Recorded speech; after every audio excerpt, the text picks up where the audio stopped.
మనుష్యుడి జీవితం అనేది జననం నుండి మరణం వరకు సాగే ఒక ప్రయాణం. కానీ ఈ శరీరం విడిచిన తరువాత ఆ ఆత్మ ఎటుపోతుంది? ముక్తి ఎలా పొందాలి? ఇవి మనందరి ప్రశ్నలు. ఈ ప్రశ్నకు సమాధానంగా హిందూ ధర్మంలో ఒక అద్భుతమైన రహస్యం ఉంది. అదే తారక మంత్రం. పురాణాలలో చెప్పినట్లు ఒకసారి పార్వతీదేవి శివుడిని అడిగింది, ప్రభు, మానవుడు ఈ జనన మరణచక్రం నుండి ఎలా బయటపడగలడు? అప్పుడు మహాదేవుడు ముద్దుగా చిరునవ్వుతో చెప్పారు, ఓ పార్వతి, ఒక వ్యక్తి చనిపోయే సమయానికి అతడి చెవిలో నామం చెప్పబడితే అతడు జనన మరణచక్రం నుండి విముక్తి పొందుతాడు. అందుకే ఈ మంత్రాన్ని తారక మంత్రం అంటారు. తారక్ అంటే తారించేది, అణచిన సముద్రం లాంటి సంసారాన్ని దాటించేది. ఇది ఒక గొప్ప మంత్రం, ఎంతో పవిత్రమైనది. ఇంతేకాదు, కాశీలో ముక్తి ప్రాప్తి గురించిన ఒక అద్భుతమైన విశ్వాసం ఉంది. శివుడే స్వయంగా కాశీలో ఉంటూ అక్కడ చనిపోయే వారికి చెవిలో రామనామం చెప్పి మోక్షం ప్రసాదిస్తాడట.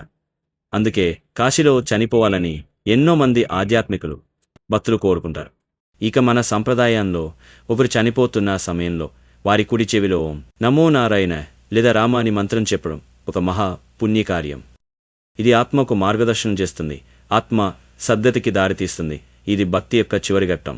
ఈ తారక మంత్రం మన జీవితంలో ఎంతో ప్రాధాన్యం కలిగి ఉంది. మన జీవితం చివరికి ఏం చేద్దామంటే భగవత్ నామస్మరణతో మన ప్రయాణాన్ని ముగించాలి.